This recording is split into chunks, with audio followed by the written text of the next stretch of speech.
syariah. Nah, kalau kita bicara syariah itu berarti bicara Quran dan Sunnah. Clear ya?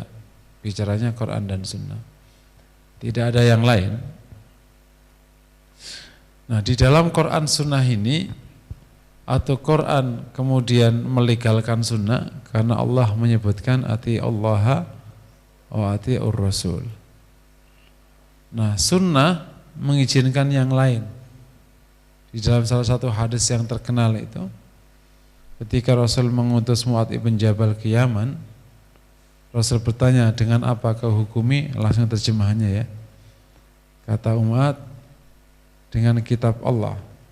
Kalau kau tidak temukan, maka kata Mu'adz, dengan sunnah Rasulnya. Kalau kau tidak temukan, kata Mu'adz, astahidu ra'yi. Saya akan beristihad, astahidu ra'yi, yakni aku akan berusaha keras mendapatkannya dengan pendapatku. Maka lahir namanya ijtihad.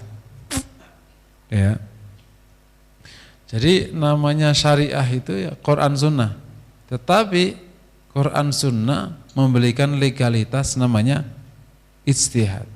Ini yang akhirnya menjadi salah satu, kita mungkin salah satu sumber ruwet-ruwet itu ya di ijtihad ini.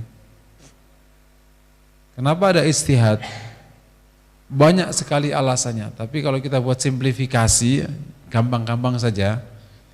Yang pertama karena memang di dalam teks Quran maupun sunnah itu ada sebagiannya,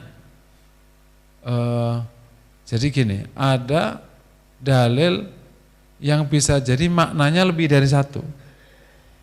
Seperti yang terkenal itu, aula mastumun nisa, atau kau sentuh wanita, ya, di bab ayat wudu, idza qumtum ila shalah faghsilu wujuhakum wa aydiyakum ilal marafiq wamsahu bi ru'usikum. Terus ada ujungnya aula mastumun nisa. Kalau kau menyentuh wanita, nah kata menyentuh ini lamasa dalam bahasa Arab itu memang ada dua makna. Yang pertama menyentuh fisik, ya, sentuhan, dan yang kedua maknanya hubungan suami istri. Juga ada dua kemungkinan. Yang pertama adalah ketika Rasul mencium Aisyah dan tidak wudu. Kata Aisyah, qabbala Rasulullah SAW ba'da azwaji thumma kharaja ila shalah wa lam yatawalla. Nabi mencium salah satu istrinya, kemudian keluar sholat dan tidak wudu. Oh, berarti kan maknanya bukan sentuhan biasa, berarti urusan jima. Kan gitu toh? Tapi nanti banyak sekali ya, sehingga akhirnya maknanya memang asli katanya memang lebih dari satu. Sehingga lahir ijtihad. Atau yang lebih kuat lagi, emang hadisnya itu diperselisihkan sahih atau dhaifnya. Ini sahih atau tidak sahih. Misalnya hadis tentang kunut subuh, emang berselisih para ulama. Sebagian besar mengatakan dhaif, sebagian mengatakan hasan li ghairihi. Sudah, mau diapain? Misalnya ada hadis tentang sholat tasbih, itu hadis dhaif, tapi dhaifnya ini ngangkat apa enggak? Nah, ini ada namanya dhaif ngangkat atau tidak ngangkat. Karena untuk menjadi dasar hukum, hadisnya tidak harus sahih. Karena hadis hasan juga bisa. Terus dhaif, asal dhaifnya ringan dan masih ada tambahan persyaratannya, juga masih bisa. Contohnya hadis tentang sholat tasbih. Diperselisihkan kesahihannya dan sebagian besar dan hampir sepakat dia dhaif. Cuman dhaifnya ini bisa ngangkat atau tidak. Nah, jadilah perkara. Dan banyak sekali yang tipenya demikian. Tapi satu dua ini gampang. Kalau sebabnya masalah makna, sebabnya masalah ini itu agak gampang. Karena diturut aja. Biasanya nggak terlalu jauh. Nah, sebab ketiga ini banyak masalah muncul yang belum ada dasarnya di Quran maupun sunnah, muncul masalah. Gitu. Contoh, masjid-masjid ingin ngarpetin masjid. Nah ini kan gak ada dasarnya nih.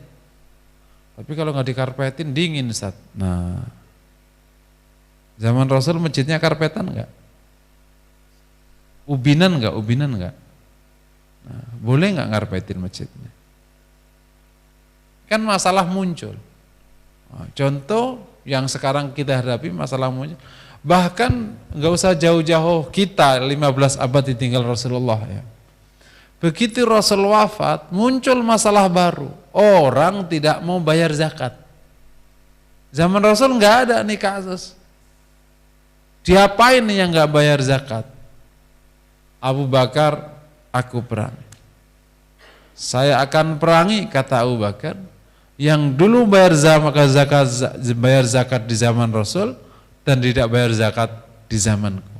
Kata Umar, kaifa tuqatilu man qala la ilaha illallah. Gimana kau memerangi orang yang sudah mengatakan dan masih mengatakan la ilaha illallah. Padahal Rasul mengatakan umirtu an uqatilna hatta asyhadu an la ilaha illallah fa in qaluha asamu minni tima'ahum wa amwalahum. Kalau ia mengatakan la ilaha illallah maka mereka itu selamat urusan dirinya dan hartanya. Umar sama Abu Bakar berselisih karena kasusnya baru. Ya tentu sebabnya banyak. Bagi Abu Bakar yang memisahkan sholat sama zakat satu paket bagi Abu Bakar, nggak bisa dipisah-pisah. Kalau Umar lah kan masih mengatakan la ilaha illallah, tapi rupanya Abu Bakar ngotot, tetap sabran. Sampai akhirnya Umar menyerah karena nggak bisa meyakinkan Abu Bakar untuk tidak memerangi. Sampai Umar mengatakan sepertinya Allah memberikan taufik kepada Abu Bakar. Nah itu betul. Kalau waktu itu nggak diperangi, maka orang akan menentang hukum Islam dan tidak ada hukumnya apa-apa. Orang nggak sholat, orang nggak zakat, orang masih zina, lah kan masih mengatakan la ilaha illallah. Nah, dari situlah maka akhirnya lahir hukum. Lahir masalah baru. Ini hafid Quran banyak yang terbunuh pada waktu perang dengan murtad. Sementara Quran ada yang masih tulis di pelepah korma, di tulang-tulang. Diapa ini? Diputuskanlah, dikumpulkan di satu mushaf. Itu masalah baru. Masalah baru lagi muncul tahun 160-an lah kira-kira. Abad kedua berarti ya. Ini banyak orang non-Arab yang tidak terbiasa baca huruf Arab yang begitu. Huruf Arab itu dulu nggak ada titiknya dan tidak ada barisnya. Jadi Quran ini sebenarnya udah dikasih titik, kasih baris, itu bukan zaman Rasulullah. Siapa ini? Nah mungkin kita nih, lowong pakai titik, pakai baris aja baca apa yang nggak bener, gimana nggak ada titik, nggak ada baris. Huruf nggak ada titik, nggak ada baris. Ba, ta, sa kan jadi satu, gimana bacanya? Nggak ada baris, minhu atau fihi atau fataha, kan itu nggak pakai titik, nggak pakai apa kan? Kenapa orang Arab bisa? Emang hurufnya ya baca aja kayak hono, corok, kok, dotok, sawolo. Bapak bisa baca? Nah, ya, sama gitu. Tapi orang Jawa dulu bisa tuh baca hono, corok, kok, dotok, sawolo. Kayak huruf kanji itu bisa baca tuh pakai gitu begitu. Nah, ini hurufnya. Maka lahirlah istihad, dikasih titik, dikasih baris. Ini perkara baru. Oleh karena itu ketika perkara baru tidak ada dasarnya, ya otomatis akhirnya terjadi perbedaan. Termasuk yang kasus kita sekarang nih, zakat profesi. Zakat enggak, zakat enggak, zakat enggak. Itu kan enggak ada dasarnya, emang enggak ada dasarnya. Tapi dizakatin, ya usah zakat, ya udah sok. Tapi dizakati, masa ada orang sekali duduk misalnya seorang auditor atau seorang akuntan sekali duduk, 20 juta, itu toh apartemen 20 juta, 10 juta. Total sebulan dia bisa dapat 200 juta. Kini enggak zakat, lah petani 3 bulan menghasilkan 1,5 ton, totalnya paling banter sekarang itu mungkin 9 juta kali ya, total 3 bulan itu wajib zakat. Ini 200 juta nggak wajib zakat, nggak fair nih. Terus dia apa ini? Kita kiaskan, cari kias. Wajib zakat, nggak wajib zakat, namanya juga ada perkara baru yang nggak usah jauh-jauh dulu. Zakat itu pakai apa Pak? Kurma pakai gandum. Zakat fitrah. Nah, kita nggak ada kurma nih, zakat apa? Zakat beras, nggak bisa. Zakat pakai kurma. Lah kan kurmanya nggak ada, ya udah nggak usah zakat. Zakat, nah, akhirnya zakat pakai barang pokok di tempat tinggalnya masing-masing. Ini kan namanya perkara baru yang muncul. Nanti ada perkara baru muncul. Kalau ada sholat Jum'ah, ya, khotibnya nggak datang, tapi dia khutbahnya di pakai video conference, sah nggak? Lo kan sudah khutbah. Ini serius deh. Pertanyaan muncul sekarang, kalau saya jamaah dengan imam di Masjidil Haram, kan pakai sudah ada sekarang. Kalau sekarang kan ada imam di sini, makmumnya di atas dibantu oleh video. Oh sah, betul kan?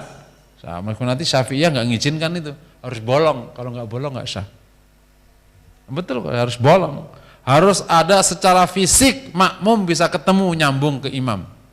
Misalnya kalau zaman dulu ini kalau nggak lantik nih, terus ada jamaah di luar, itu pintu harus dibuka, bukan cuma bisa dilihat, karena supaya ada hubungan langsung dengan shaf yang terdekat. Nah, tapi kan makin panjang, berarti sah pakai televisi selama itu clear televisinya. Begitu mati harus munfarid. Ini banyak yang fikihnya pada ngawur. Dia pakai televisi pas mati masih mana? Lah kan nggak bisa. Kau hanya bisa nyambung dengan imam pakai alatnya mati, ya harus munfarid. Berarti nggak sah, jamaahnya harus keluar. Itu seakan-akan berarti imamnya batal atau pergi, imamnya nggak ada. Ayo udah berarti munfarid. Paham nggak? Nah, itu fikihnya tuh. Nah, sekarang dikembangkan gimana kalau saya jamaah dengan imam di masjid lain pakai video conference. Imam ke Masjidil Haram, gimana? Setuju nggak kira-kira? Gimana kalau khutbahnya dari jarak jauh? Karena beberapa hukum yang jarak jauh udah disepakati sah. Misalnya nikah jarak jauh, ya, lakinya di Amerika, perempuannya di Jepara, di Depok, saksinya di Tasik, saksi kedua di Garut. Sah selama itu alirannya normal, bener sah. Normal maksudnya. Wah enggak sah, namanya juga perkara baru. Dan banyak sekali. Kenapa? Karena akad jarak jauh sah. Betul enggak akad jarak jauh? Akad jarak jauh sah enggak? Sekarang Pak kirim semen. Ini yang gampang aja. Kita dengan yang tukang material. Siap. Itu akadnya jarak jauh enggak kira-kira? Duitnya gampang lah transfer. Nah, sah akad jarak jauh. Jauhnya dijauhin sampai ke Amerika, kan sama-sama jauh. Yang awalnya akadnya cuma antara pemilik proyek dengan toko proyek yang cuma jaraknya 0,5 kilo, nah sekarang dijauhin beratus-ratus kilo akad. Nikah ya? Ya, nah, jadi. Lah kan nangkah tuh ya sama ada, setuju? Sah. Nah, sah kan semua lihat pakai alat semua lengkap. Nanti perkara baru. Khutbah jarak jauh. Ustaz di mana? Detail. Ya udah khutbah. Assalamualaikum warahmatullahi wabarakatuh. Gini, daripada banyak nunggu khotibnya. Itu perkara baru yang muncul. Ya nanti akan ada hukum. Artinya, kenapa kok ada ijtihad? Kenapa enggak cukup dengan? Bukan berarti enggak cukup. Quran sunnah lah yang memang memberikan otoritas ijtihad dalam menentukan hukum, karena ada beberapa sebabnya bukan hanya 3, tapi tak simpelkan saja karena ada banyak kasus yang memang tidak secara langsung disebutkan di Quran maupun sunnah. Apalagi memang kan sunnah Rasul sudah wafat, berarti kan tidak akan ada lagi. Karena Rasul sudah wafat tidak akan ada wahyu kepada Rasulullah. Jadi para ulama mewaris Rasul bekerja keras untuk mencari hukumnya dengan merujuk ke. Makanya lahir akhirnya hukum-hukum yang menjadi sumber ijtihad, mulai dari kias. Oh, dikiaskan. Makanya nggak nerima kias ya sudah. Kalau nerima kias, ya nerima kias. Kalau enggak. Makanya nanti ada istihsan, masalih mursalah, qaulus sahabi, pernyataan sahabat. Bisa dirujukan, oh dulu para sahabat ngomong kayak gini. Gitu. Termasuk amalu ahlil Madinah, pendapatnya orang Madinah. Gitu. Makanya saya berulang kali bab meletakkan tangan di dada itu, cara paling tepat menyelesaikan, lihatnya orang Madinah. Itu paling gampang. Kalau ngelihat teks hadisnya kan bisa debatable. Meskipun sih kalau didetailkan nggak debat. Wong terakhir misalnya itu ada riwayat tentang Rasul meletakkan tangannya, tangan kanan di atas lambung telapak tangan kiri, pergelangan, dan pasti ketemunya di tengah, nggak mungkin di ujung. Tapi kalau kemudian mau masih debat, lihatnya orang Madinah. Karena orang Madinah itu orang yang memiliki dapat ilmu agama dari atasnya dari sahabat dari Rasulullah Shallallahu Alaihi Wasallam. Gitu. Ini semua akhirnya menjadikan, karena juga ijtihad, menjadikan hasil produk hukum otomatis berbeda. Ya.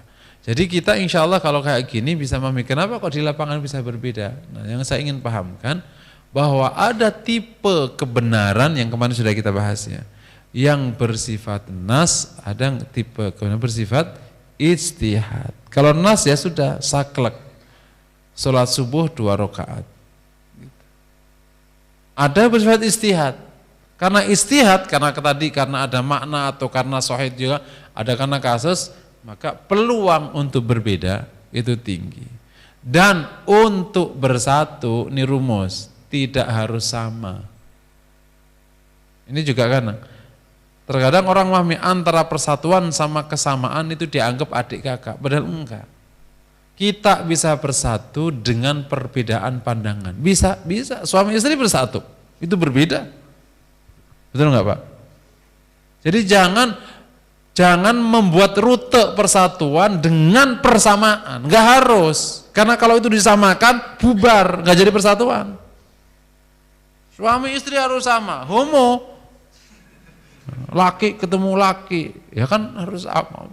Itu kan paling ekstrim. Suami istri bisa bersatu justru dalam perbedaan, dan nggak bisa disamakan sama sekali. Kalau sama bahaya, masa operasi ntar istrinya atau suami istrinya, laki perempuan, seleranya juga beda, namanya beda, sekolahnya beda, cara berpikirnya beda, pakaiannya beda, tempat tidurnya beda.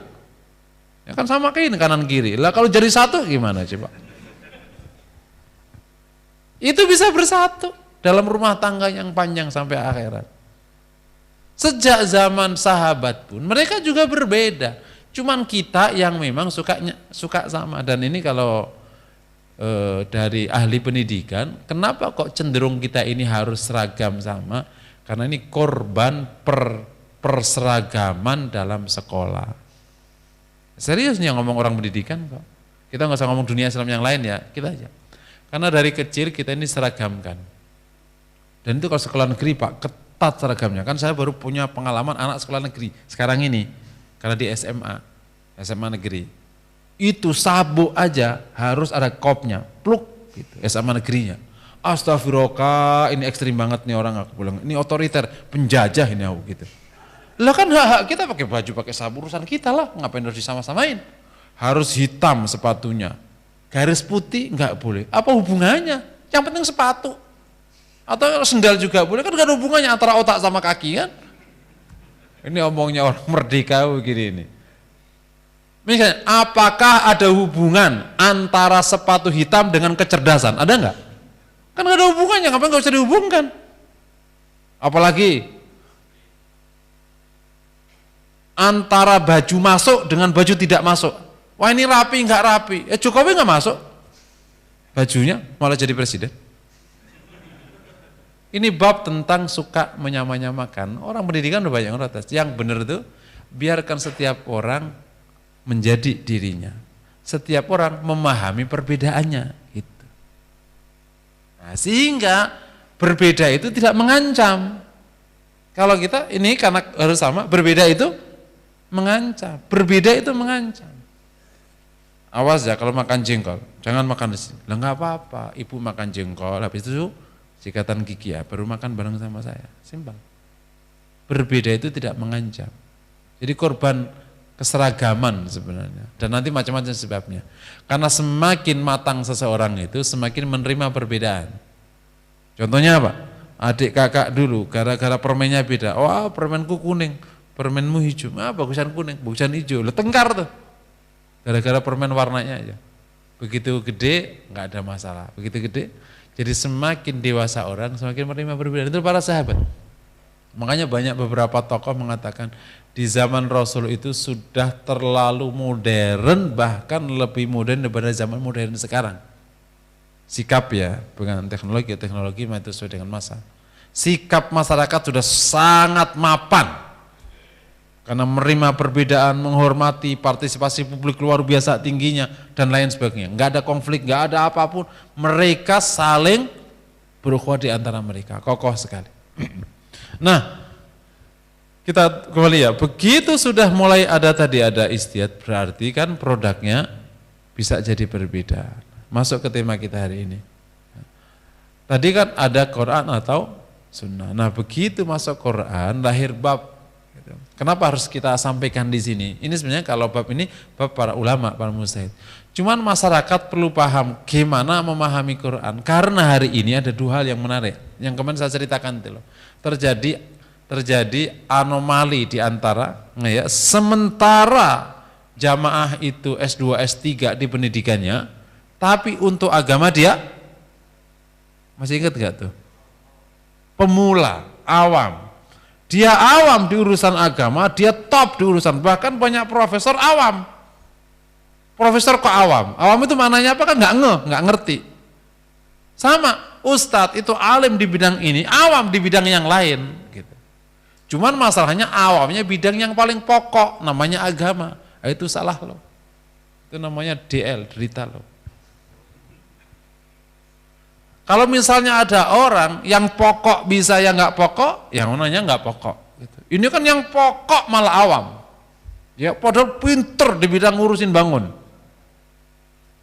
Berpikir dia yang ngapain ini bersamaan dengan arus puritanisme. Orang ingin beragama. Misalnya orang-orang yang dulu hedon, liberal. Kalau taubat kemana? Ya ingin cari Islam yang murni lah. Otomatis kan. Lah kalau sama-sama nggak murni ngapain gue taubat? Bener nggak kira-kira? Misalnya orang nyabu, orang minum, macam-macam, akhirnya taubat. Bahkan Pak ajarkan aku dong Islam dong Pak. Ini. Ya kalau kayak gini mah, aku mau cari dulu zaman Rasul gimana? Karena aku mau taubat. Bener nggak kira-kira? Logika orang taubat. Saya Pak ini kalau masuk neraka nggak usah Bapak ajarin. Udah tahu rutenya banyak, tol banyak. Enggak kira-kira. Karena namanya orang taubat kan sudah tahu jalan neraka kan. Jadi Pak saya ini mau taubat, ajarin saya supaya masuk surga. Kalau saya nanti ketemunya neraka-neraka juga, ngapain aku taubat? Aku sudah punya jalan neraka sendiri. Lahirlah puritanisme itu logik. Orang mau agama yang murni karena dia ingin masuk surga. Bahwa ketemunya jalan sesat itu bab yang lain kan, ketemunya sesat juga ujungnya. Lahirlah puritanisme berkembang pesat karena ini orang pinter ingin masuk surga karena terlalu piawai masuk neraka, jadi ingin murni dia. Ketika proses Islam puritan ini menguat, berarti langsung Qurannya mana? Gitu, bener gak kira-kira? Hadisnya mana? Saya juga bingung dulu waktu saya jadi di santri nggak pernah nanya kayak gitu. Ini jamaah-jamaah begitu sholat, hadisnya mana? Sahih enggak? Wih kayak orang pintar aja lo ah. Kenapa? Untuk menetapkan hadis sahih itu kan panjang ceritanya kan? Ini kan pertanyaan para mujtahid sebenarnya. Sahih tidak, sahih tidak. Tapi ini dapat dimaklumi karena orang ini pintar sebenarnya. Dan dia ingin dapat jalan yang terbaik. Aku nggak mau, aku pingin seperti zaman Rasul. Lebih keren lagi. Aku nggak mau lagi sudah, kan katanya Islam sudah bercampur ini, bercampur ini, bercampur ini. Aku nggak mau, aku ingin yang kayak zaman Rasul. Dapat dimaklumi, karena dia ingin dapat jalan terbaik, ingin taubat. Sehingga kita ini perlu Quran Sunnah itu gimana sih memahaminya. Nah, tentu bab memahami Quran Sunnah ini bab besar, cuma saya mungkin simplifikasi ya, disimplifikasi supaya gitu, yang penting kayak gambar umumnya paham, supaya nanti ketika ada jawaban itu gitu kira-kira. Secara umum kalau memahami Quran itu yang pertama berarti tidak boleh memahami Quran satu ayat tanpa memperhatikan ayat yang lain, karena Quran itu satu kesatuan. Termasuk nanti kalau ada hadis juga memperhatikan hadis. Kejadiannya biasanya yang menjadi masalah itu kalau fokus ke satu ayat lupa ayat yang lain. Karena bisa jadi nggak hafal Quran. Makanya dulu para mujtahid hampir-hampir tidak ada yang nggak hafal Quran. Karena memang harus ingat semua ayat. Contoh nih misalnya kayak contoh. Bab tentang masalah sikap terhadap orang kafir. Ini contoh. Atau kan banyak yang misalnya lan tardha ankal yahudu walan nasara hatta tattabi'a millatahum. Tidak akan ridha pada kalian Yahudi dan Nasrani sampai kalian mengikuti agama mereka. Pertanyaannya, apakah ini ayat satu-satunya ayat terkait hubungan Muslim dengan Yahudi Nasrani? Di sana ada ayat yang menyebutkan hubungan Muslim dengan Yahudi Nasrani, konteksnya beda. Misalnya la tajidanna asyaddan nasi adawa, sampai ketemu dan yang paling memberikan hubungan baik itu Nasrani. Berarti ada hubungan baik ini. Makanya perlu diutuhkan pemahamannya. Tapi di sana juga ada ayat di mana Quran ngajak dialog Yahudi Nasrani, ya. Ahlal kitab ta'alu ila kalimatin sawa'in. Berarti kan positif hubungannya. Jadi satu sisi berarti punya hubungan positif, tapi ngajak, punya hubungan, punya faktanya dia lantar the angkal Yahud. Tapi juga ada ayat yang lain, itu nanti semua ditaruh di meja. Gini loh sikapnya. Tentang masalah jihad, ditaruh semuanya. Kenapa ada ayat yang tampak sekali keras sekali kepada orang kafir, tapi di sana juga ada tampak yang lembut sekali, ditaruh di tempat yang sama. Supaya apa? Berarti nanti lahir itu. Kalau lagi musim damai sikapnya gini. Kalau lagi musim perang sikapnya gini. Yang jadi masalah ini sekarang ini musim damai, musim perang. Rumit. Karena kalau perang zaman dulu senjata diangkat. Kalau senjata masuk rumah namanya musim damai. Sekarang perangnya nggak pakai senjata. Senjatanya di rumah. Tapi kok dirongrong, perang apa damai namanya? Coba. Nah yang jadi masalah, yang ngomong perang lawannya pakai cara yang lain. Kan rumusan strategi. Kalau temenmu menggunakan pisau, berarti ngelawannya pakai pisau. Kalau temenmu pakai mulut, ngelawannya pakai mulut. Masa ini lombanya itu cepet-cepetan, kau pakai senjata, ya nggak ketemu lah. Awas ya, kalau sampai kau nanti mengalahkan aku, kau tusuk loh. Lombanya Pak itu cepet-cepetan sampai ke finish, lomba balap karung, berarti kau harus bawa karung. Masa lomba balap karung kau bawa senjata? Ini kejadiannya orang Islam memahami situasi perang non militer, ngadepinya pakai militer. Jadi atau dibalik. Perang militer ngadepinya pakai baik-baik. Udahlah, kita ini harus baik. Ini agama yang penuh toleransi. Bangsamu diinjek-injek sudah. Itu Palestina sudah ditembakin, kita harus baik. Ditembakin harus baik. Ditembakin harus baik. Baik kepada orang yang sudah menjajah itu namanya baik apa bodoh? Mirip loh baik sama bodoh itu. Jika bapak-bapak ini, bapak-bapak di setiap pagi sore kerja siang malam kali 25 hari, ya. Terus duitnya dikasihkan ke siapa? ya, kasih istrinya, itu baik apa bodoh itu? Misalnya ini.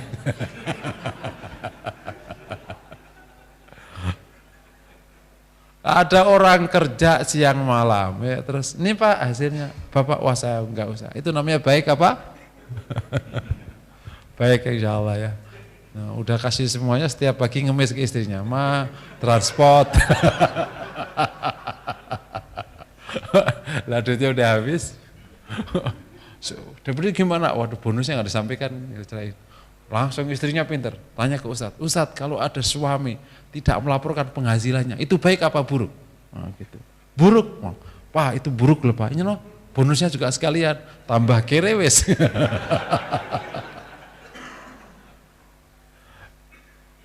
Lagi-lagi ya, jadi ini bab tentang harus. Makanya nanti ini secara feeling, kalau ada sebuah pemahaman agama, kok tampak tidak sesuai dengan hati nurani atau sesuai dengan akal sehat, itu pertanda perlu dibahas ulang. Itu cara gampangnya, karena anda otaknya lancar nih, misalnya nggak ngerti dalil, tapi pemahaman agama, kok tampak tidak sesuai dengan hati nurani, terus kemudian tidak boleh perhitungan akal sehat. Mungkin pasti perlu dibahas ulang. Yang kemarin saya contohkan, ketika tadi orang harus berjuang atas nama agama, iya. Apakah berkorban untuk agama? Iya. Dengan harta dan jiwa? Dengan harta. Ambillah harta orang tuamu demi agama. Betul nggak kira-kira? Kalau 1, 2, 3 benar semua tadi. Begitu menyimpulkan, kok jadi begitu? Loh, masa ngambil harta orang tuanya? Mana? Nah, kan namanya ada ketidaksinkronan. Bukan itu salah enggak? Perlu dibahas. Oh jangan-jangan ada yang ya, karena kejadiannya biasanya karena nggak lengkap, ayat nggak ditaruh di meja yang sama. Dan ini memang nggak gampang, karena ayat itu kan nggak sedikit. Kadang pada waktu ngambil keputusan itu ayat tidak hadir semua di otak. Itu makanya kejadian kayak gini ini hampir nggak menimpa salafus saleh zaman dulu, karena mereka total Quran itu sudah lotok di sini. Dan itu tidak, orang sekarang tidak sebaik hafalannya dengan orang dulu kan. Oh mereka hafal Quran di usia sangat dini dan hafalannya mungkin. Jadi ingat betul seluruh ayat, sehingga tidak mungkin bersikap yang tidak benar. Yang kedua gitu, setiap memahami ayat harus merujuk kepada tafsir Rasulullah. Kalau Rasul tidak memberikan tafsir, merujuk ke pemahaman sahabat. Kalau pemahaman sahabat tidak ada, ngerujuk kepada pemahaman bahasa yang disepakati oleh pemilik bahasa. Itu paling gampang, ini simplifikasi. Rasul punya namanya tafsir terhadap ayat-ayat. Makanya di hadis itu namanya kitab tafsir. Yaitu tafsir Rasulullah terhadap ayat. Kenapa tafsiri? Mungkin ada sebagian yang Rasul perlu tambahi penjelasan. Yang tidak ditafsiri berarti dianggap para sahabat paham.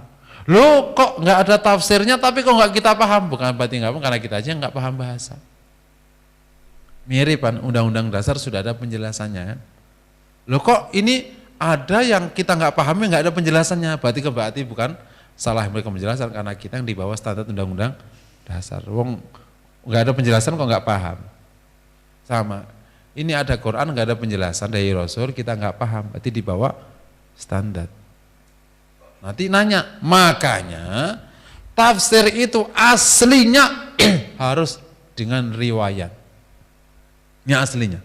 Makanya kata Ibnu Man fassara al-Qur'ana bi ra'yihi wa in asaba fa huwa akhta.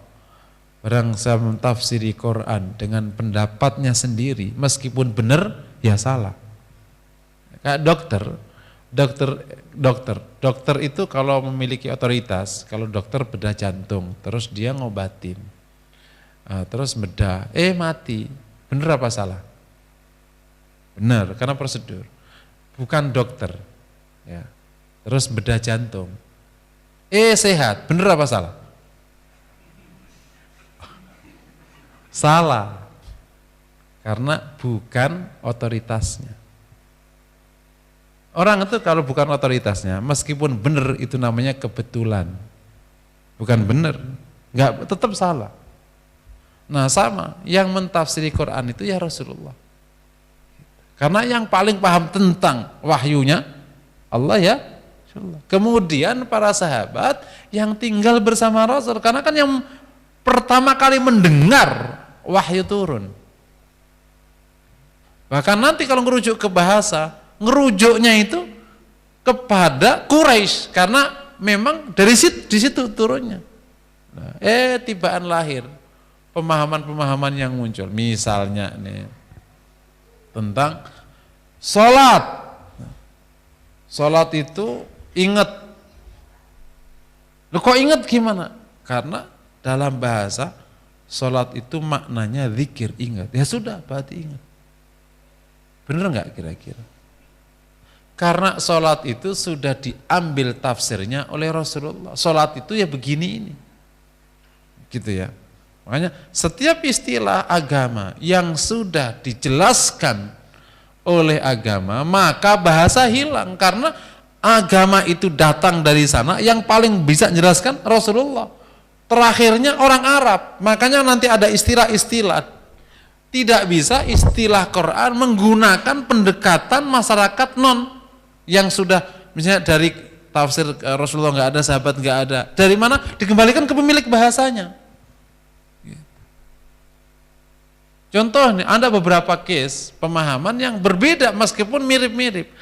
Tawakal yang didefinisikan para ulama itu nggak sama dengan rimo ing pandumnya orang Jawa. Oh nggak podo, ora podo, nggak sama. Karena memang itu definisi, ada definisinya. Mirip-mirip, ketemu-ketemu. Sama dengan khusyuk, itu kan istilah agama.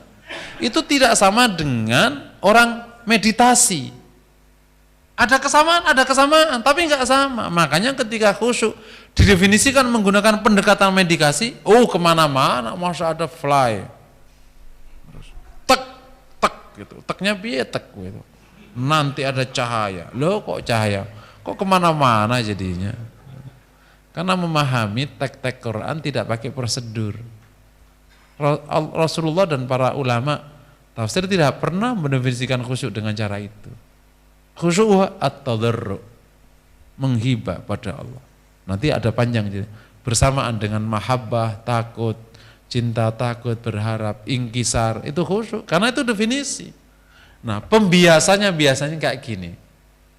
Jadi ada mustalahat, Quran ditafsiri pakai yang lain. Loh, apakah yang lain tidak diizinkan? Diizinkan selama masih mengikuti prosedur yang dari pokoknya itu namanya tafsir birra'yi, itu sejalan dengan tafsir birriwayah. Gitu. Tafsir birra'yi sejalan dengan tafsir birriwayah. Nah, lahirlah itu sekarang ketika anak-anak pakai pendekatan apa itu? Yang dulu dipakai orang memahami Injil, hermeneutika. Ya nggak ketemu. Kenapa dulu harus pakai hermeneutika? Karena teks Injil nggak ditemukan aslinya, jadi nyari ini aslinya kemana? Pakai feeling, bukan pakai feeling ya, pakai prosedur makna namanya. Dari teks ini apa garis lurusnya? Oh ini kira-kira makna di belakang teks. Quran nggak perlu karena teksnya ada. Nggak usah jauh-jauh ngapain cari makna, emang teksnya ada. Kira-kira Mbak dulu ngomongnya apa wasiatnya? Loh ini ada Pak wasiatnya ditulis. Enggak, kira-kira ini ditulis ada. Wow. Enggak, tapi temanku itu waktu memahami nasihatnya neneknya itu gitu. Iya, karena nasihatnya itu silang-silang pendapat. Kata nenek dulu, kita ini kita disuruh apa itu kalau sore hari suruh ngumpul pakai suruh makan jagung. Oh, kata nenek enggak, pagi hari suruh lari-lari. Intinya apa? Oh, intinya suruh rukun. Karena ngomongnya beda-beda di antara anak-anak ini. Lah kalau kita ini sudah ada. Ternyata suruh makan jagung supaya rukun. Nah itu teksnya. Paham kira-kira? Ada teksnya sudah. Nggak perlu hermeneutika, nggak perlu macam-macam. Karena sudah ada standar. Kejadiannya akhirnya kemana-mana. Yang ketiga, kalau ini gampangnya tentu bukan teknisnya luar biasa detailnya. Memahami Quran harus juga disandingkan dengan hadis. Karena Allah kasih otoritas kepada Rasulullah untuk menjelaskan agamanya. Makanya nanti terkadang ada di Quran, tapi hadisnya kok beda. Terus gimana? Jadi nanti akan ada kalau ada Quran bertentangan dengan hadis atau Quran dijelaskan oleh hadis atau apa, harus disandingkan dengan hadis. Tidak boleh Quran berdiri sendiri. Kalau Quran berdiri sendiri ya jadi Quraniun. Gitu. Nanti pemahamannya kemana-mana. Kayak datang ke saya itu unik lagi. Datang ke saya pokoknya membaca ya ayyuhal muzammil. Ustaz, maknanya muzammil itu gimana? Ya hai yang berselimut. Maksudnya ya berselimut itu berselimut biasa waktu ya waktu turunnya ayyuhal muzammil kok. Enggak usah, itu terlalu dangkal, itu berselimut kebodohan. Loh kok bisa kebodohan dari mana? Berarti kita ini hai yang berselimut kebodohan. Qumil laila, bangunlah malam. Jadi bangunlah dari kegelapan. Nah gitu menerjemahkannya. Dari mana kok bisa ada tafsir itu? Loh, ya namanya berselimut, kan bisa kemana aja. Itu namanya ngawur.com gitu. Itu contoh-contoh ya, disandingkan dengan hadis. Makanya ketika orang baca Quran atau tafsir itu, yang cocok langsung hadis dihadirkan, sirah dihadirkan, sejarah turunnya dihadirkan, nanti bisa ketemu pemahaman Quran yang pas. Gitu. Nah untuk bapak-bapak yang memang sangat punya antusias memahami Quran kan, maka caranya tidak boleh lepas begitu. Ya kalau Quran dibuka bagai terjemahnya disimpulkan, wah jadi kemana-mana agama. Ini uniknya agama ini unik. Memang kita ini harus paham agama dan harus yang bersih gitu. Tapi kalau caranya Quran dibuka terjemahnya dibaca terus disimpulkan, apalagi bidang-bidang yang sangat riskan, bisa bahaya. Makanya disitu perlu pendamping. Oh apakah yang dimaksudkan itu ini atau tidak? Ya, ini kalau memahami hadis mirip. Pertama namanya jam'ur riwayat. Kalau kita ingin memahami hadis itu harus dikumpulkan seluruh riwayat. Itu makanya kita bersyukur kepada Allah ada sekian puluh ulama, ratusan ulama di abad-abad terus itu yang telah menghasilkan satu konklusi setelah dia menyimpulkan semua riwayat. Kok bisa sekarang akhirnya kita punya pemahaman bahwa rukun sholat itu 13. Ya kan? Atau mungkin Syafi'iyah 17. Kan tak anunya kan sama. Riwayatnya itu kan banyak tentang sholat ya. Rasul sholat maka dia bertakbir, maka kemudian ini. Karena satu riwayat lagi bada'a bilhamdilillah. Rasul memulai dengan alhamdulillah. Lalu takbirnya kok nggak ada di situ. Nah, terus nanti Rasul lahirlah sekarang nih. Pokoknya kita praktek sholat itu ada niat, ya, terus takbir, terus angkat tangan. Nah, mau nanya nih apa? Niat hukumnya wajib. Berikan aku dasar bahwa Rasul bahasa niat itu masuk di sholat. Ada enggak? Nawa Rasulullah SAW sholat ad-duhri, Rasul niat sholat duhur, ada nggak begitu? Unik ini, niat itu hadisnya itu mencelat sendirian dia, tidak ada kaitannya dengan apapun. Innamal a'malu binniyat wa innamal likulli imri'in ma nawa. Itu nggak ada kaitan, sholat nggak ada kaitan, pokoknya ada hadis berdiri sendiri masalah niat. Para ulama yang gabung-gabungin, berarti ini menjadi masuk di mana-mana. Kalau akhirnya kita sholat, ngangkat tangan itu wajib apa enggak? Ngangkat tangan. Halo, coba yang ngomong wajib angkat tangan. Oh, ragu-ragu. Yang ngomong tidak wajib angkat tangan. Ya, Bapak ini yang mana? Kok wajib kagak?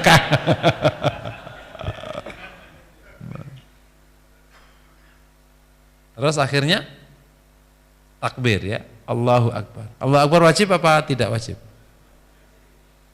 Coba yang wajib angkat tangan. Akhirnya kesimpulannya menarik. Niat wajib, ngangkat tangan sunnah, ngomong Allahu Akbar wajib. Betul ya? Lu kok bisa? Nah itu hasil dari jam'ur riwayat. Oh ternyata kita tidak dapati ngangkat tangan di sana, tapi langsung ke takbir. Jadi perkara yang diulang-ulang berarti pokok, rukun itu. Yang tidak diulang berarti tidak. Itu mengumpulkan ini yang bukan perkara gampang. Insya Allah kita bersyukur pada Allah. Kalau kita disuruh ya nggak bakal. Nggak ada ngapa-ngapain, nggak paham-paham, gimana suruh ngumpulin. Jadi kan raw material ini kan, sampai menjadi konklusi yang gampang dipahami oleh masyarakat. Gitu.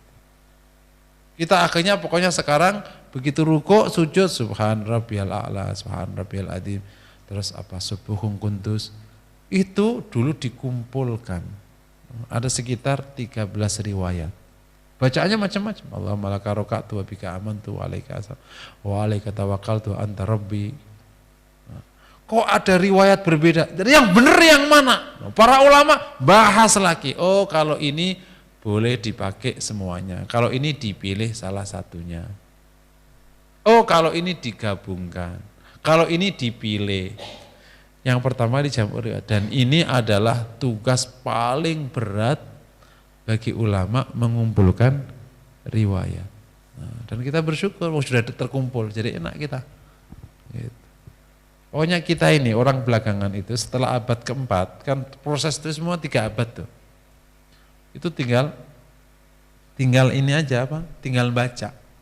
Makanya semua masalah agama selain karena masalah baru ya, semua masalah agama yang bukan sebabnya karena munculnya masalah baru itu sudah dibahas di abad kedua, nggak usah dibahas. Tugasnya baca, bukan bahas, baca aja, baca bahasan mereka.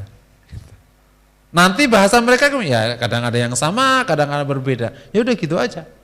Contoh kayak tadi kunut nggak usah dibahas. Itu sudah abad kedua, panjang lebar sana-sana, nggak usah dibahas di sini. Ngapain bahas panjang lebar? Inti bahas caranya gimana supaya istri nggak minta duit. Nah itu aja caranya. Itu aja tugas inti. Tadi masalah apa, semua yang ruwet-ruwet sekarang itu udah dibahas abad pertama, abad kedua. Udah selesai. Tinggal kita baca aja. Hasilnya gimana? Ya berbeda memang hasilnya. Jadi kayak bapak-bapak berbeda-beda juga. Sehingga nggak perlu. Nah, tugas kita sekarang menentukan atau mencari tahu tentang yang belum ada. Kan banyak kasus yang belum ada, terutama di muamalah. Setiap hari itu kan ada produk muamalah yang baru. Bursa komoditi, saham, forex, ini yang sudah lama nih. Sekarang ya bisnis online. Ini kan barangnya nggak ada, gambar-gambar doang dan seterusnya. Terus apalah kita di itu. Banyak lagi. Nikah berbeda tempatnya, akad nikah di online, apalagi semua. Nah, nanti anaknya anak online kalau gitu. Dan banyak sekali bahasan baru yang muncul. Kalau hadis berarti jam'ur riwayat. Makanya Pak nih, kalau nanti ada pandangan-pandangan, kok tampak, kok enggak, jangan-jangan memang riwayatnya dia megang satu, bukan megang dua. Contoh yang cukup harus kita pahami, di bab amar ma'ruf nahi mungkar. Suka ingat kan? Amar ma'ruf nahi mungkar itu hadisnya enggak sedikit. Ada hadis yang terkenal, man ra'a minkum mungkar falyughayyirhu biyadi. Saya mau nanya ke antum-antum, kira-kira hadis amar ma'ruf itu hanya itu atau ada yang lain kira-kira? Kalau kita melihat man ra'a minkum mungkar, maka rute amar ma'ruf itu dari tangan turun ke bawah, Jadi pertama kali sepak dulu. Nah, ada mungkar, sepak dulu. Begitu kita dilawan kalah, bro jangan gitu bro, jangan gitu bro, ya. Saya ingetin ya udah ya, kalau enggak ya terserah lo deh. Awalnya aku kejar, ya udahlah, minta maaf. Jadi sepak dulu, baru minta maaf belakangan. Karena kan harus pakai hati kan. Kira-kira kalau di tekniknya kan gitu kira-kira kan. Tapi kalau melihat Rasulullah menyelesaikan mungkar paling gede namanya syirik dan kufur, atas dulu atau bawah dulu? Lembut dulu, pendekatan dulu, nah kan? Bahkan diintimidasi, Rasul terima dulu. Kapan Rasul perang? Nunggu 14 abad. 14 tahun. Dari bawah dulu. Hadisnya atas dulu, tindakannya bawah. Ini harus digabung, nggak boleh satu hadis. Terus gimana caranya? Ngelihat konteks. Ini persis ilmu strategi. Banyak dai yang mungkin nggak terlalu punya waktu belajar strategi, sepa aja. Atau satu lagi yang baik aja tadi. Jadi kadang ekstrim dua-duanya. Yang satu nyepa, yang satu ya kita harus baiklah. Ya, kita ini kan harus bijaksana. Itu bijaksana atau lemah itu mirip adik kakak itu. Bapak ini bijaksana apa karena penakut sebenarnya? Karena Anda penakut dengan bijaksana, terkadang bijaksana menjadi cover dari para penakut. Kita harus bijaksana. Atau jangan-jangan karena sudah mendapatkan sesuatu jadi bijaksana juga. Gitu. Itu sama-sama bijaksana gitu. Tapi bijaksananya karena setelah mendapatkan sesuatu. Jadi bisa rute dari bawah, rute atas. Itu sama-sama. Kan hadisnya seakan-akan hanya satu rute kan. Coba kalau kita buka nanti riwayat yang lain. Makanya dikumpulkan riwayatnya. Tergantung. Kalau memang baiknya sepak. Lo kok bisa? Bapak ke anaknya. Maksiat, langsung. Gak pakai kelamaan, gak pakai. Dek, masya Allah, dek, masa kamu tiga sama bapak, dek. Kelamaan, bapak kok ngomong kayak gitu. Berhenti. Nah, karena orang yang punya kuasa atas orang lain, penguasa atas rakyatnya, itu namanya pakai tangan. Antara pakai tangan sama kekerasan dua hal berbeda loh. Pakai tangan, yakni pakai keputusan, putus, dilarang, boleh, selesai. Ini nggak pakai pendekatan kelamaan. Kenapa pendekatan? Ya kan Anda belum dekat dan Anda nggak berani. Kalau orang berani, jebret, kelar. Tapi kalau memang justru hasilnya pakai dari bawah. Contoh, dakwah terhadap atasan, ya nggak bisa lah. Bapak wajib sholat, nggak sholat. Yo ente yang mental duluan. Oh atasan enggak? Ya kita bapak, ayo pak kita sholat pak. Waduh mas, sorry mas nggak ada waktu. Loh nggak bisa kan? Ya pak. Ya lama-lama akhirnya bisa. Dapat tergantung konteks. Itu kan ada ilmu perang yang terkenal dari Sun Tzu dan itu sebenarnya kalau kita belajar Rasulullah sudah mengerjakan itu sebelum Sun Tzu buat teori itu. Kalau kau yakin menang, karena jumlahmu besar, kekuatan besar, maka ajaklah dia berdamai. Kalau kau yakin kalah, maksudnya ajaklah dia menyerah. Kalau kau yakin kalah, berdamailah sama dia. Nah, kalau agak 50-50, peranglah sama dia. Nah, itu jantan perang berarti. Menangnya sumbut kalau orang Jawa bilang. Tahu sumbut tuh? Ya ini seimbang. Kalau jelas kita kalah, ya nggak usah ngotot. Jelas kalah kok. Ya udahlah baik-baik aja lah. Nah, supaya kita tidak didolimi. Itulah Rasulullah sebelum ke Madinah. Canggih Rasul itu. Ahli strategi. Makanya menang jadinya. Kenapa kita kalah? Emang nggak ahli strategi emang. Rasul itu jago. Bayangin, tahun ke-6, 6 bi'tsah, sudah 6 tahun dakwah itu para sahabat sudah nggak kuat ditindas itu, udah nggak kuat. Ya lihatlah. 6 bulan, 6 tahun dicaci maki, diledekin, diludahin, dikasih kotoran, ditindas, macam-macam. Siapa yang kuat? Sabar-sabarnya orang juga harus melawan. Kira-kira Bapak kalau digituin kuat nggak? 6 tahun. Wah, Masjid Aqsa itu ngapa ya lo? Kasih batu, kasih lempar. Ya, ini berantem nih. Lo jual gue beli nih. Sahabat udah kelapor ke Rasulullah. Ya Rasulullah, kata Rasulullah ceritakan, innakum qaumun tastajilun. Kalian terburu-buru. Belum, karena secara kalkulasi nggak menang. Jumlahnya baru berapa puluh. Karena Rasul selama 13 tahun itu, sebelum hijrah itu cuma dapat 89. Berarti tahun itu mungkin dapat 40 itu berapa? Karena belum nggak ada pernyataan khusus. Tahun itu berapa dapatnya? Tapi total selama 13 tahun di Mekah itu dapatnya cuma 89. Masa 50 orang melawan jutaan orang, puluhan ribu orang di Mekah. Lagi juga rata-rata orang biasa, suruh sabar.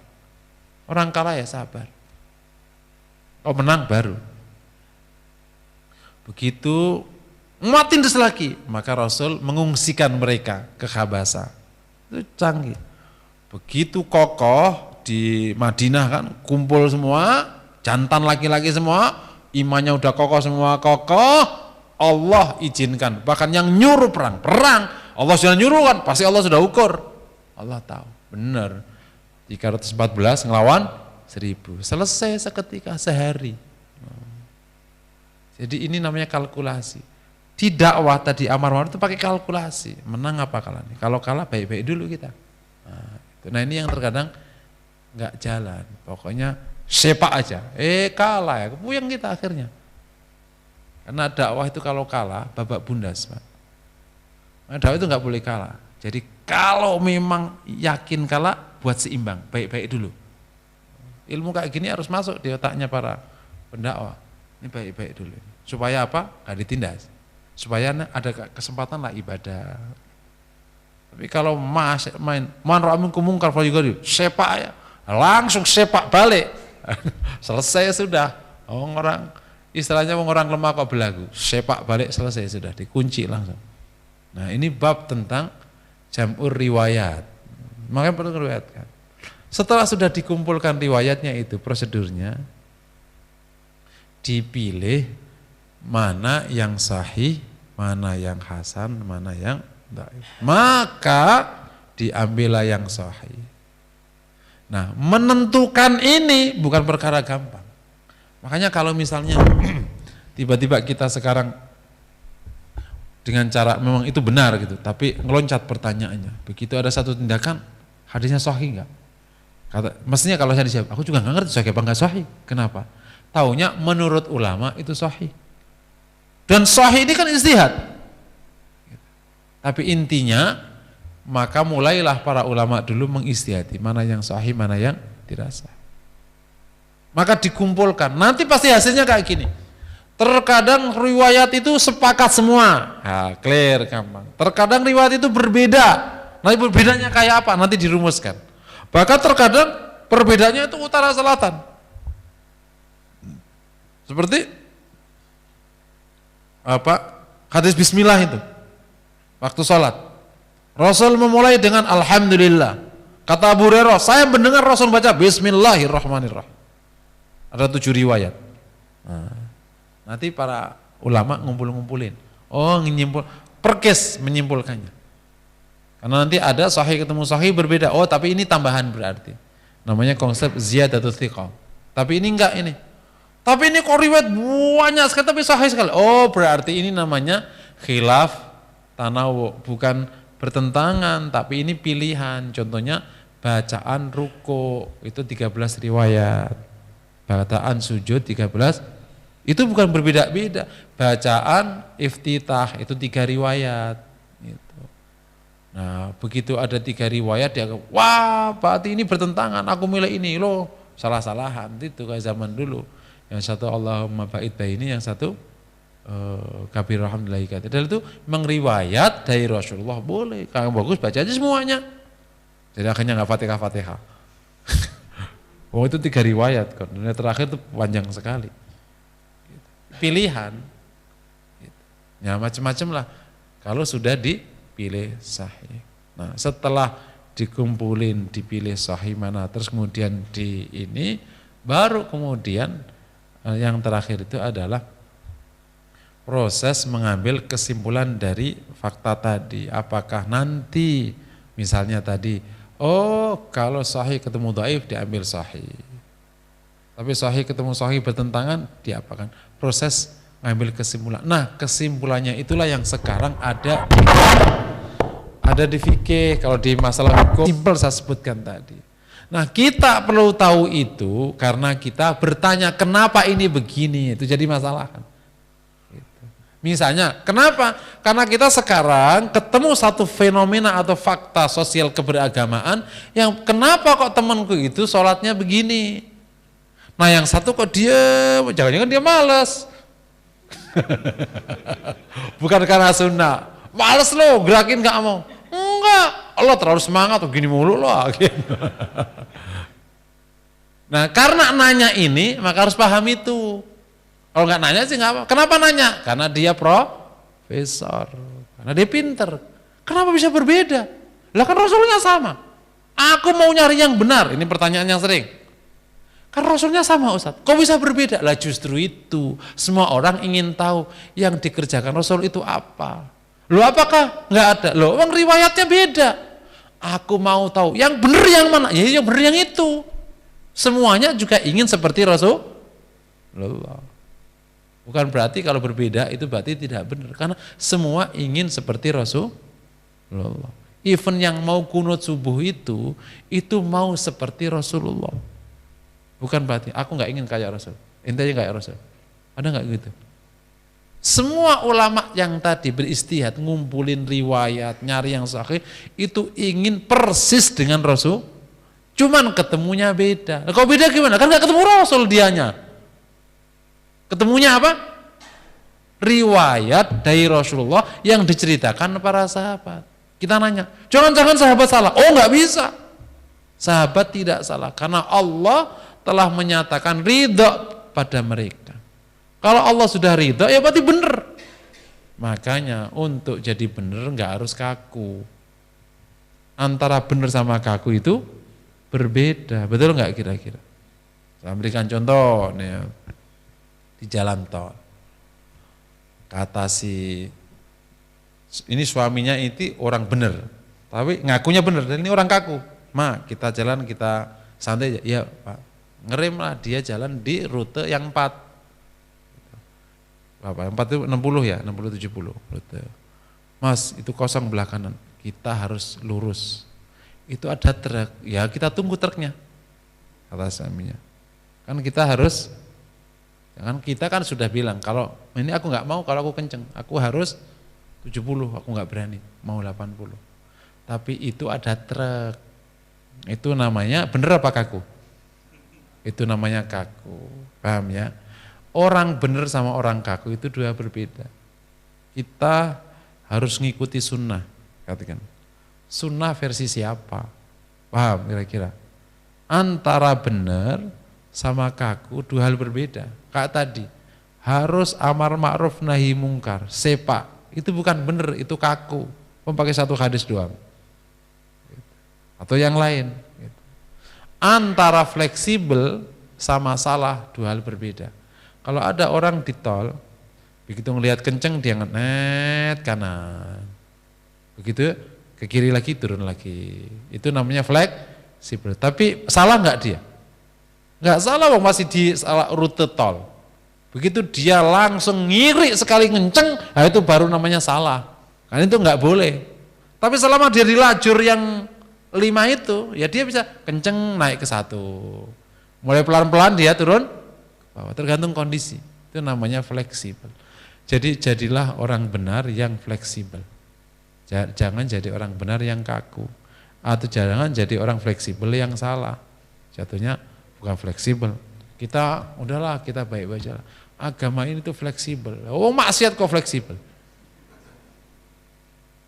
Hijab itu nggak usah terlalu gede-gede. Oh, nggak hijaban juga nggak apa-apa. Fleksibel aja kita. Itu bukan fleksibel, namanya salah. Paham ya kira-kira ya? Ulangi lagi.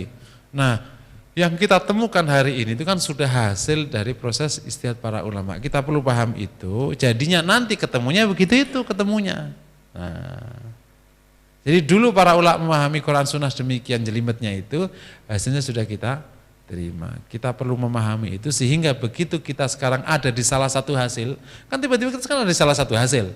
Entah ada yang tradisional, entah terkadang ada ikut cenderung Syafi'iyah misalnya, meskipun kadang nggak sama, cenderung Imam Ahmad misalnya, cenderung Imam, di sini rata-rata sih 2 aja doang ya, cenderung Imam Ahmad atau cenderung Imam Syafi'i. Nah itu berarti kan namanya berada di produk yang berbeda meskipun dulu raw materialnya sama. Itu oh gitu, jadi tinggal saling memahami aja. Sebagaimana kembali ke apa? Kaidah yang awal, selama tindakan muslim itu dapat pembenaran dari salah satu imam 4, insya Allah tindakannya dapat dibenarkan. Apa? Dapat dibenarkan, tidak boleh diingkari. Meskipun tetap sebaiknya kalau dia naik kelas, dia mencari pendapat yang paling baik. Jika sudah punya kemampuan mencari pendapat yang lebih, kalau tidak di situ sudah cukup. Kalau tidak, situ ada cukup. Tapi kalau punya kemampuan pendapat, memilih antara pendapat yang ada mana yang terbaik, silakan dilakukan. Kalau mampu memilih. Atau mengikuti pilihan orang yang memilih. Sebenarnya itu taklid dalam bentuk yang berbeda. Jadi misalnya antum taklid dengan kitab-kitab Syafi'iyah. Meskipun sebenarnya sih enggak, seperti kata Qardawi, madhabnya masyarakat sekarang itu bukan madhab Syafi'i, bukan madhab guru yang ia temui. Apa antum madhabnya Syafi'i? Oh, enggak. Madhabnya kiai di mana dia tinggal, itulah madhabnya. Kenapa maksudnya? Aku ngitung Pak Kiai dulu di tempatku, gitu. Tergantung kiainya kemana.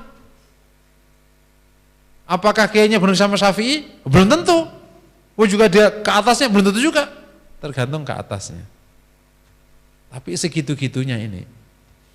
Allah itu Maha Rahman, Allah Maha Rahim. Insya Allah kalau kita punya niat baik dan praktek beragamanya mirip-mirip, meskipun kita nggak sadar itu dari mana, ketemu benar, insya Allah benar. Ini agak unik di Aslam ini. Kalau kita bertindak benar karena kebetulan, kan ketemunya salah ya. Tapi di agama ya insya Allah lah. Meskipun kita ini soal nggak ngerti salat rukunnya, kok benar ya insya Allah lah Allah terima. Gitu. Allah Maha Rahman, Allah Maha Rahim. Beragama ini mudah, jangan dipersulit. Yang penting jadi orang benar. Nah, makanya terkadang ada banyak riwayat hadis yang menjelaskan tentang gimana memperbaiki kekurangan itu. Ada yang pakai sodako, ada yang pakai mencintai Rasul, dan lain sebagainya. Terakhir saya ingin menyampaikan salah satu hadis bagaimana menambal banyak keburukan itu. Ada seorang sahabat ditanya sama Rasulullah, salni, mintalah kepada aku. Kira-kira kalau antum ditanya Rasul gitu, kira-kira mintanya apa antum? Misalnya Rasulullah nanya ke kita, salni, gitu, mintalah kepada aku. Karena sahabat ini dikasih kesempatan Rasulullah untuk suruh minta. Enak banget ya. Itu permintaannya. As'aluka murafaqataka fil jannah. Aku minta menyertaimu di surga. Permintaannya canggih sekali. Terus kata Rasul, au ghairu dzalik, atau yang lain. As'aluka murafaqataka fil jannah. Aku tetap minta menyertaimu di surga. Au ghairu dzalik, minta yang lain. As'aluka murafaqataka fil jannah. Minta menyertaimu di surga. Kata Rasulullah, a'inni bidzalika ala kathrati sujud. Bantulah aku memenuhi untuk bisa memenuhi permintaanmu dengan banyak sujud. Ini yang disebut dengan salah satu cara menambal kekurangan. Cintailah Rasulullah. Insya Allah kita akan bersama yang kita cintai. Anta ma'aman ahbabta. Jadi masuk surga modal cinta. Karena amalnya enggak dapat. Nanti ada modal istighfar. Ada modal. Makanya kan kalau ada orang saleh disukai. Allahumma ij'alna minal katutin gitu. Kalau doanya atau Habib Syekh Solo yang punya rebana itu punya doa. Allahumma ij'alna minal katutin. Tahu katutin? Ya Allah jadikan aku katut, yakni ikut sama orang-orang saleh. Allah tas'alna minal uculin. Jangan sampai aku jadi orang ucul. Tahu ucul? Lepas dari orang saleh. Terkadang modal mencintai orang saleh menjadi bagian dari cara mendapatkan. Saking memang tidak semua perbuatan kita kalau diteliti secara ilmiah belum tentu benar. Tapi insya Allah, Allah Maha Rahman, Allah Maha Rahim. Inti dari perbuatan meraih rahmat Allah, agar dengan rahmat Allah kita masuk surga. Bukan perbuatannya itu. Makanya jangan ribet di perbuatan. Yang penting perbuatannya terus mencari kebenaran-kebenaran, tapi terus menyandarkan rahmat dan hidayah Allah SWT. Mungkin demikian yang dapat saya sampaikan. Kalau ada pertanyaan dipersilakan. Assalamualaikum warahmatullahi wabarakatuh.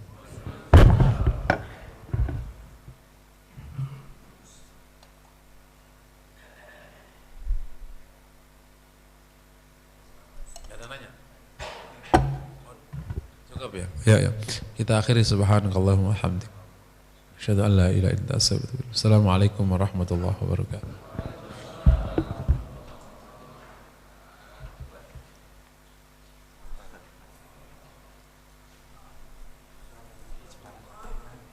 Ya,